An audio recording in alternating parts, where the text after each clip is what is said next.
Hi guys, I'm Kenny and welcome back! As you guys can tell sa may title, for today's video, gagawa tayo ng isang glam makeup look na pwede nyo gamitin ngayong holiday season. Na-realize ko kasi na konting kembot na lamang, December na, and panigurado, sunod-sunod na yung mga parties. Kaya naman, for those of you na naghahanap ng makeup look na talagang sobrang pasabog and kapag ginamit nyo, talagang pagtitinginan kayo ng mga tao sa parties, I hope na magustuhan nyo and makonsider nyo yung makeup look na gagawin natin sa video na to. I'm going to start by hydrating my face, and in this video, yung gagamitin ko is itong BioScience na Energizing Water Spray. Munti ko na siya i-spray agad pero na-realize ko na nag-ano nga pala ako, blow dry ng hair, so takpan natin siya para hindi masira. After ma-spray yung product sa aking face, ang ginagawa ko guys is pinapress ko lang siya sa may skin to make sure na mag-sink in talaga yung product. Kung naghahanap kayo ng product na very refreshing and hydrating sa skin, kasi diba sobrang init dito sa atin sa Pilipinas, sobrang humid, this one from BioScience I highly recommend. Tsaka isa pa sa nagustuhan ko dito sa may product na to is that pwede nyo din siyang gamitin after applying makeup. So halimbawa, diba, sobrang powdery ng face nyo, you can use this para mas magmukhang natural looking yung finish niya. Ang nice, diba? Kasi versatile yung product and you can use it in so many different ways. Actually, even without makeup, pwede nyo siyang gamitin. Like, for example, kagaya ko, pag nasa bahay ako, tapos feeling ko parang sobrang dry ng skin ko, nag-i-spray lang ako nito, then after nun, okay na. Nagiging parang mas soft na ulit and supple yung skin. If you have acne-prone skin or kaya sensitive skin, okay na okay to kasi it's fragrance-free, it doesn't have any scent, and dermatologically tested as well. Tapos dito sa may packaging niya, sabi meron din siyang bioenergy complex formula which helps skin breathe better, kaya ang bongga. Also, heads up lang guys, medyo nakaka-addict gamitin to, as in kapag nasubukan nyo siya ng isang beses, parang magpapabalik-balik kayo. So, eto, mag-i-spray pa ako ng konti. Actually, wala namang limit sa paggamit dito sa may product na to.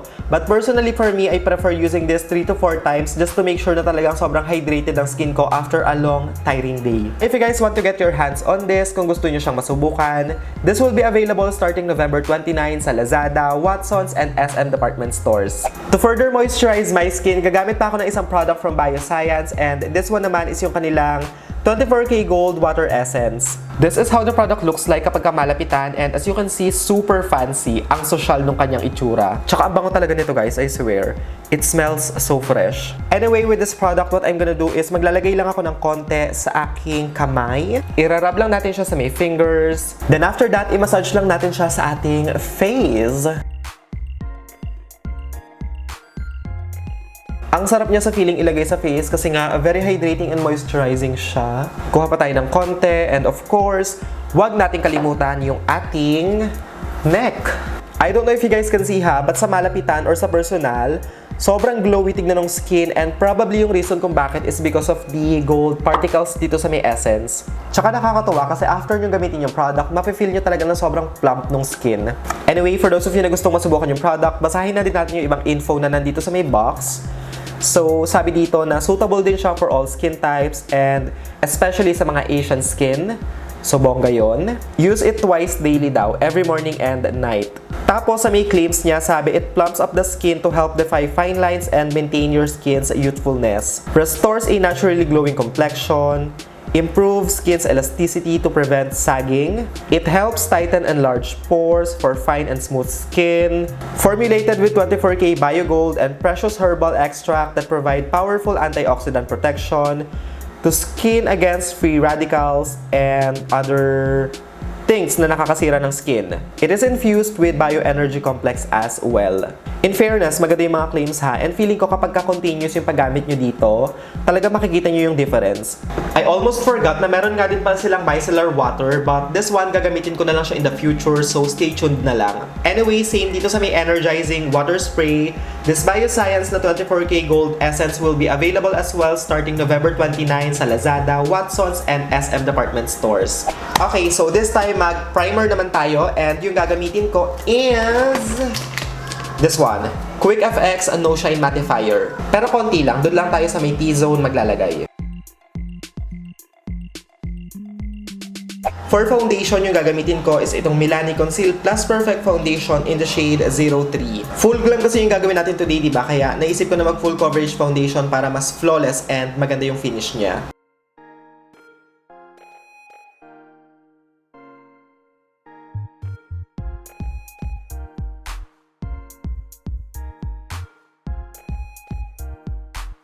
Grabe yung coverage ng foundation, no? Parang kahit hindi ka na mag-concealer, okay na. Sobrang ganda na and flawless nung finish ng foundation, kaya feeling ko hindi ko na kailangan ng sobrang full coverage na concealer, kaya ang gagamitin ko na lang for this video is yung aking Maybelline Fit Me in the shade 20 Sand. Kasi parang ang kailangan na lang natin is mag-highlight, so eto na lang yung gamitin natin. Tsaka hindi naman natin na rin kailangan ng sobrang dami dahil nga plakado na yung foundation, di ba?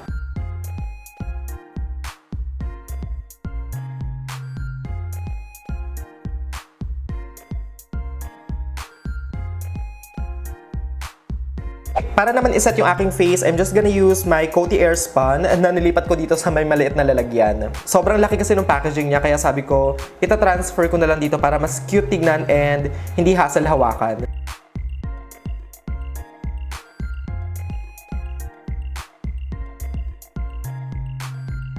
After this, kumuha lang kayo ng malaking powder brush and i-brush off nyo yung excess na powder. Yung dito sa may under eye, hindi ko muna tatanggalin guys kasi di ba mag-eyeshadow pa tayo. Para kapag may fallout yung eyeshadow, mas mabilis siyang tanggalin and hindi kumapit sa foundation. Para naman sa aking bronzer slash contour, yung gagamitin ko is itong Sansan High Definition Face Sculptor. So ayan, kunin lang natin tong shade na to tapos i-top off natin yung excess. Then after that, ang gawin natin is i-brush lang natin siya sa may outer perimeter ng ating face.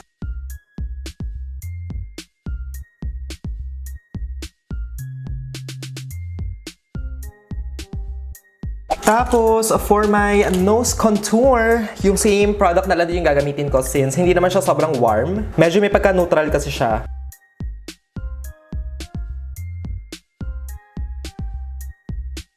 For the eyes, ang gagamitin nating eyeshadow palette is itong Vice Cosmetics BT21 and for my transition, ang gagamitin ko is this brown shade. Pick up lang natin siya using a fluffy blender. Tapos, ang gagawin natin sa may shade na to is ilalagay lang natin siya sa may hollow ng ating crease. Then after that, gamit lang tayo ng small blending brush and kunin naman natin itong dark brown shade para gawing mas intense and smoky yung kanyang itsura. Tapos dito naman sa may shade na to, ang gawin natin is i-focus natin siya sa may outer part and sa may inner part. In fairness sa may eyeshadow palette na to, no, sobrang ganda ng pigment and color selection. So para naman sa may lower lash line, kuha lang tayo ng small pencil brush and using the same dark brown shade, i-ano lang natin siya, smoky. Tapos, kuha tayo ng konting-konti ng transition color and medyo i-blend natin siya ng konting-konti. Ayan, something like that. Okay guys, so dito sa may next part, actually, you can use any color that you want. Pwedeng etong kulay bronze, pwedeng etong pink, pwedeng etong kulay yellow gold, pwedeng etong hindi ko alam kung anong kulay siya, but pwede siya. So yeah, just use any color that you want sa may center ng lid. But for me, since nga medyo matagal na yung huling full glam ko, naisip ko na gumamit ng medyo kakaibang kulay. To be honest, hindi ko sure kung maganda ba yung kakalabasan nito or hindi, but bahala na. Kinakabahan ako.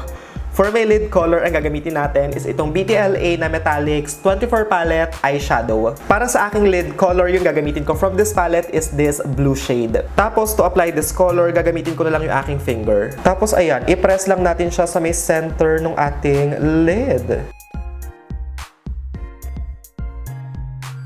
In fairness, aminin nyo guys, ang kabog ng kulay. Maganda siya guys, oh my god, I am obsessed! Tapos kuha lang tayo ng maliit na pencil and ang gawin natin is i-blend natin siya ng konting-konti. Eto ding blue na to, super interesting ng kulay niya and feeling ko maganda din siyang ilagay. So, kumuha tayo ng konting-konti tapos i-focus natin siya sa pinaka-center. Ang ganda niya guys! Oh my god! In fairness sa may palette, very impressive siya. So, using this shade, ang gagawin natin is i-highlight natin yung inner corner tsaka brow bone area.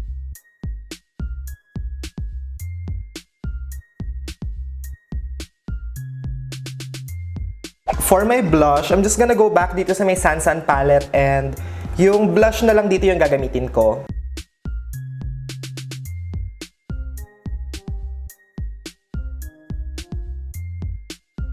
To highlight the highest points of my face for today's video, yung gagamitin natin is itong EB Advanced Glow Out Highlighter sa may bago nilang shade which is Spotlight.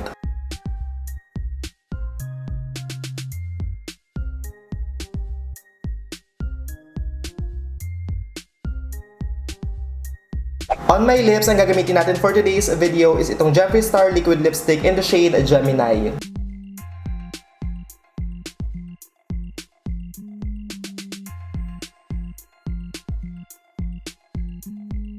Maglalagay din ako ng gloss guys kasi alam niyo naman 'di ba?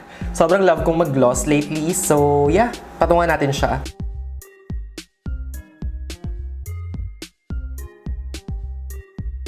This is the completed look.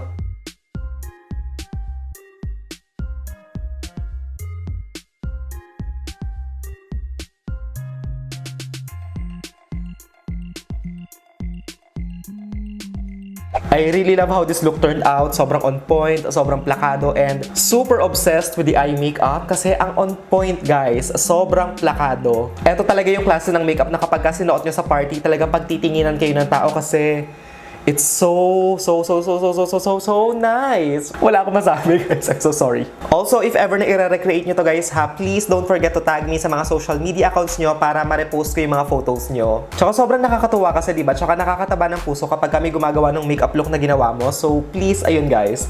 If ever na gagawin nyo siya, huwag nyo kalimutang itag ako. And lastly, bago ko tapusin tong video na to, dito din, if ever na may bibilin kayo, don't forget to tag me with the hashtag #CanYouMadeMeBuyIt para masama ko kayo dun sa may story page na ginawa ko. Available na sila starting today, November 29 sa Lazada, Watsons, and SM department stores. Anyway guys, that is it for today's video. As always, thank you guys so much for watching. I love you all so much and I hope to see all of you again on my next one.